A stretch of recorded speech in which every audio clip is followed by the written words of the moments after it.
대림절, 강림절, 대강절. 우리 기독교, 우리가 믿는 기독교에서 1년 중에서 가장 중요하며 모든 기독교의 절기가 시작되는 것이 이 대림절입니다. 이 대림절은 2000년 전에 태어나신 예수님의 탄생을 기념하고 예수님께서 다시 오신 재림을 기대하며 준비하며 살아가는 주간입니다. 특별히 크리스마스를 전에 약 4주가 오직 예수님에 대한 것이 초점입니다. 그래서 모든 교회들이 이제 크리스마스 때는 다른 메시지도 중요하지만 예수님에 대한 초점이 늘 있어야 합니다. 질문합니다. 왜 예수님이 이 땅에 오셨습니까? 하나님께서 인간의 모습으로 오셨습니다. 요한복음 1장 14절에 말씀이 육신이 되었다. 하나님께서 인간의 모습으로 이 땅에 오신 이유가 무엇인가? 그래서 오늘 제목은 예수님이 오신 목적, 예수님이 왜 이 땅에 오셨을까? 참고하기를 바랍니다. 예수님이 오신 궁극적 목적이 아닌 것 세 가지만 제가 나열합니다. 첫 번째는 부자. 아니 우리가 예수를 믿으면 구원도 받지만 부자 된다는 이야기를 참 많이 합니다. 심지어 어떤 교단에서는 예수 믿고 부자 되지 않으면 이상한 거라고. 반은 맞고 반은 틀립니다. 부자 될 수도 있고 부자 안 될 수도 있습니다. 지금 전 세계에서 가장 큰 부자, 돈 많은 사람은 일론 머스크. 트럼프의 거의 오른팔로 돼가지고 이 사람이 약 한 350조 원을 갖고 있습니다. 이 사람이 하는 이야기가 다음과 같습니다. 자기는 돈 버는 것이 전부가 아니라는 거예요. 이분은 한 달에 용돈을 4만 원밖에 쓰지 않고 약 12평 정도의 집에 자기 집도 없고 그렇게 살아요. 그런데 이분은 일 자체를 매우 즐깁니다. 일 자체를 매우 즐깁니다. 디모데전서 6장 7절에서 10절 보면 우리가 세상에 아무것도 가지고 온 것이 없음에 또한 아무것도 가지고 가지 못하리니 우리가 먹을 것과 입을 것이 선적 족한 줄 알 것이니라.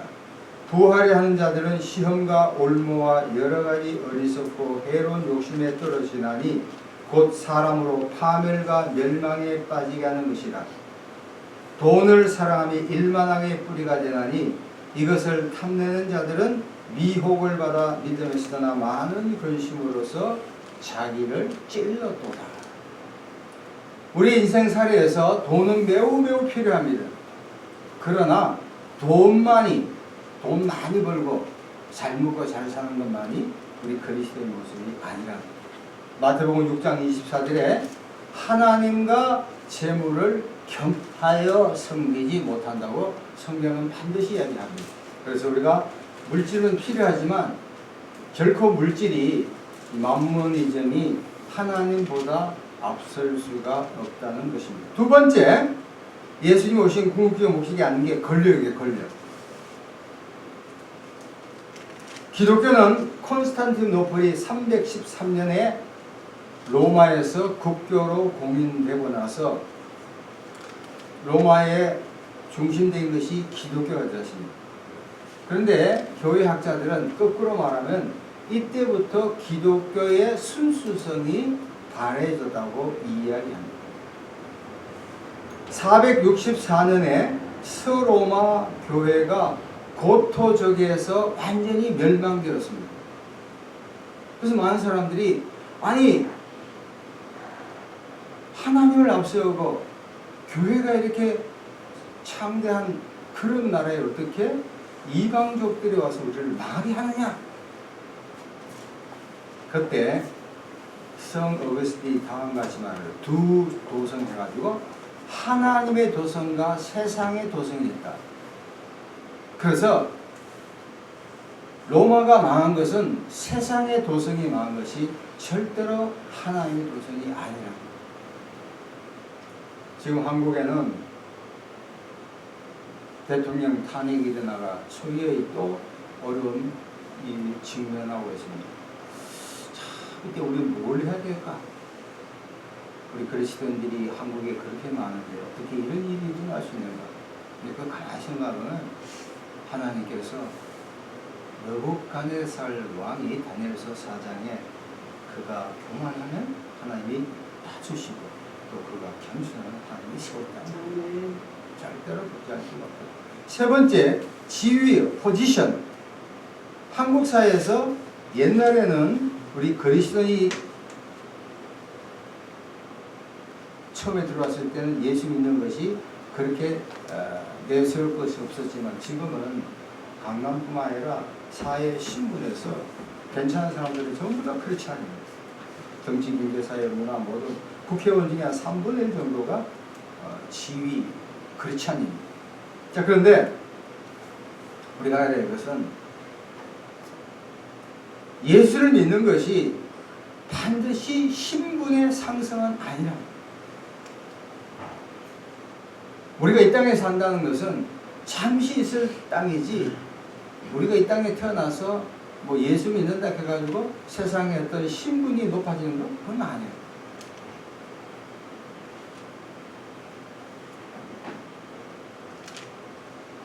우리의 지위는 잠시 있는 동안에 그때뿐이지 지나고 나면 아무런 보력이 없습니다. 제가 예를 들어서 부산에서 지점장 하신 분이 자기가 지점장이 끝나고 나서 부업을 가지고 은행에 이제 다시 지급을 받습니다.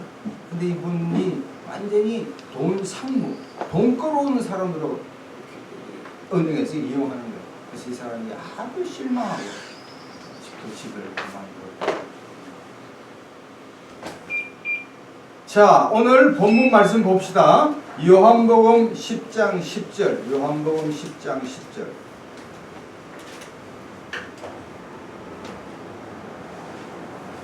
자, 같이 읽겠습니다. 도둑이 오는 것은 도둑질하고 죽이고 멸망시키려 하는 것뿐이요 내가 온 것은 양으로 생명을 얻게 하고 더 풍성히 얻게 하는 것이다. 제가 한번 저만 읽겠습니다. 도둑이 오는 것은 도둑질하고 죽이고 멸망시키려는 것뿐이요 내가 온 것은 양으로 생명을 얻게 하고 더 풍성히 얻게 하랍니다. 자, 여기서 도둑과 예수님의 차이입니다. 도둑이 누굽니까? 예수님 이전에 모든 거짓 선지자, 물론 예수님 이전에 예레미야, 다니엘 좋은 선지자들이 있었지만 역사상 보면 좋지 않은 선지자들이 대단히 많았습니다. 지금도 그래요. 이단에 빠진 사람들 당장 현세적인 복을 추구하면서 따라가는 사람. 자, 도둑이 온 것은 도둑질하고 죽이고 멸망시키는 분이요 내가 온 것은 예수님이 온 것은 첫 번째 양으로 뭘 얻는데요? 생명을 얻는데요. 첫 번째 예수님이 오신 궁극적인 목적은 예수님을 통해서 영적 생명을 얻는 줄로 믿습니다. 제가 소련에서 얘기한 것처럼 예수 믿는 것 자체가 물질적인 복을 받고 신분적인 상승이 있고 권력을 향유하는 것은 하나의 액세서리에 불과하고 가장 중요한 것은 예수를 통해서 저와 영원히 죄에서 구원받는 것인 줄로 믿습니다. 우리가 이 땅에 살면서 아무리 권력과 지위와 명예가 좋다 하더라도 영원히 구원받지 못하면 아무것도 아닙니다.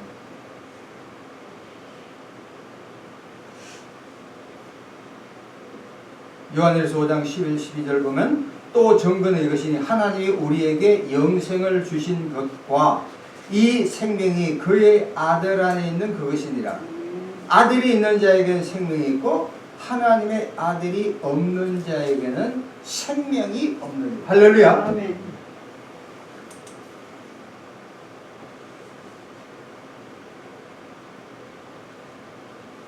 여러분 보세요.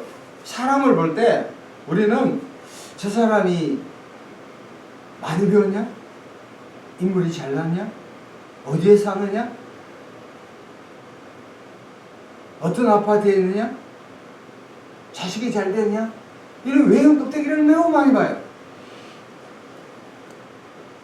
얼마 전에 어떤 목사님이 자기가 유명하대 그러면서 명함을 줄 때 명함을 2개를 줘요. 어디에서 죄송하지만 명함에 찬란한 사람 중에 제대로 된 사람은 없어요. 자기 자랑에 불과해요.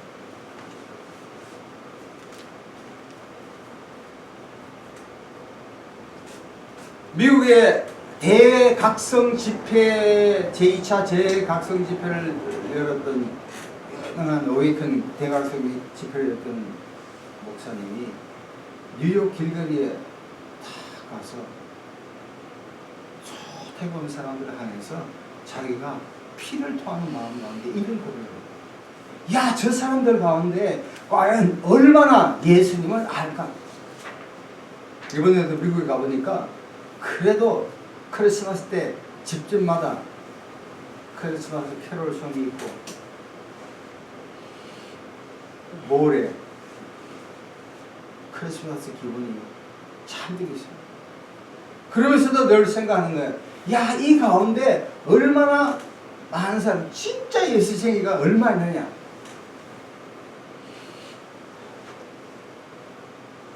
우리가 이 땅에 살면서 부귀와 명예와 지위와 모든 걸 추구해야 돼요. 그러나 가장 중요한 것은 우리 스스로가 내가 예수 안에 있는가, 진짜 내가 예수쟁인가, 내가 예수를 믿고 있는가 생각해야 할 줄로 믿습니다. 진짜 예수 믿는 거예요.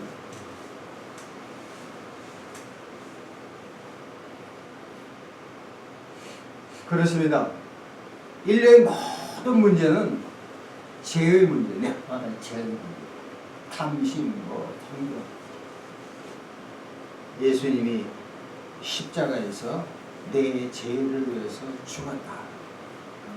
거기서부터 내가 죄인이라는 걸 인정할 때 나에 대한 정체성, 내가 인생이 어디에서 와서 무엇 때문에 살며 어디를 향해 가는지를 정확하게 알 수 있는 줄로 믿습니다. 그래서 시간 다시 한번 권면합니다. 내가 인생을 살면서 진짜 예수쟁이인가, 예수를 믿는 것인가, 예수님이 내 인생의 주인이신가를 다시 한번 점검하기를 바랍니다. 자, 2번째 본문 보면은 생명을 얻고 2번째는 풍성이 얻게 합니다. 예수님을 통해서 풍성함을 얻는다는 것. 그래서 제가 이 풍성이 무엇일까를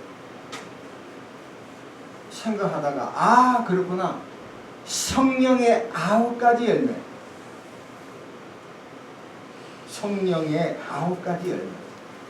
갈라디아서 5장 22에서 23절. 갈라디아서 5장 20. 제가 읽습니다. 오직 성령의 열매는 사랑과 기쁨과 화평과 오래 참음과 자비와 양성과 충성과 온유와 절제니 이 같은 것을 금지할 법이 없느니라. 우리가 성령을 이야기하면 흔히 그 표적 연설을 참으로 많이 이야기합니다. 방언을 하느냐, 예언을 하느냐, 병을 고치냐, 이것도 중요합니다. 그러나 지금 우리 한국 사회가 기독교 2세기로 넘어가면서 성령의 열매, 이 신앙의 인격 9가지 성령의 열매를 제대로 맺고 있는 것. 이것은 개인, 가정, 직장, 어디에서나 마찬가지예요. 첫 번째, 사랑의 사랑.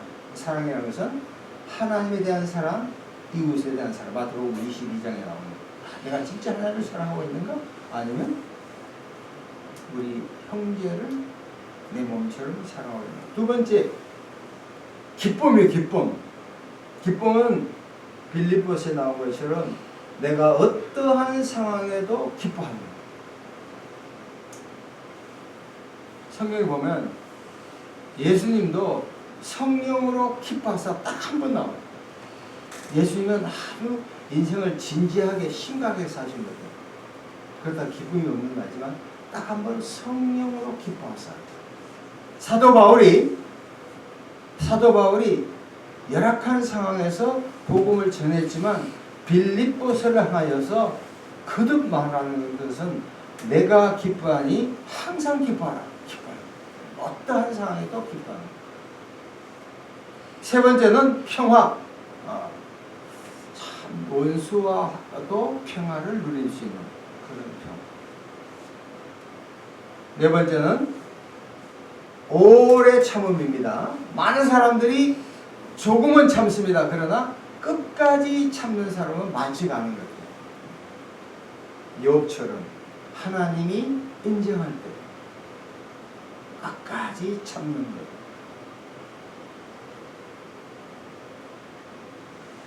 네 번째는 자비입니다. 이웃에게 베푸는 것. 특별히 크리스마스 시즌을 앞두고 우리 주변에 보면은 어려운 사람들이, 경제적으로 어렵고 심리적으로 어려운 사람들이 대단히 많으신 이런 사람들에게 격려의 말, 용돈 주는 것도 이게 자비라고 저는 생각합니다. 그 다음에 양선, 선을 행하는 것. 충성은 신실한 거예요. 자기 맡은 일에 끝까지 하는 거예요. 온유는 길들여지는 거예요. 길들여지는 거예요. 마지막으로 절제는 자기 통제. 성령의 9가지예요. 사랑, 기쁨, 평화, 오래 참음, 자비, 양선, 충성, 온유, 절제. 이 성령의 9가지예요. 여러분, 우리가 이 땅에 살면서 먹고 마시고 있는 것을 절대로 무시할 수가 없습니다. 그러나 가장 중요한 것은 예수님이 이 땅에 오신 목적은 우리들에게 어떤 물질적인 번영 그것 못지않게 그거를 뛰어나서 우리에게 영적인 생명 예수를 믿으면 영원히 살 수 있는 영원한 생명을 주시는 거예요. 더 나아가서 우리에게 풍성한 삶인데, 풍성한 삶은 사랑하고 기뻐하고 오래 참고 자비, 양선, 충성, 온유, 절제, 이 성령의 9가지 열매가 인격이 우리가 풍성해진다면 우리가 살고 있고 척박하고 경쟁 일변도의 사회에서 우리 가정, 직장, 사업, 민족, 이 나라에 하나님께서 주신 귀한 우리 풍성한 은혜가 임할 줄로 믿습니다. 기도하겠습니다. 하나님 아버지 감사합니다. 예수님이 이 땅에 오신 것은 생명을 주시고 영적 생명 주시고 더 나아가서 성령의 9가지 열매를 주셔서 우리가 신앙의 인격이 성숙되어지는 그러한 순례자의 삶을 살 수 있도록 은혜 나려 주시옵소서. 예수 그리스도 이름으로 감사하며 기도합니다. 아멘.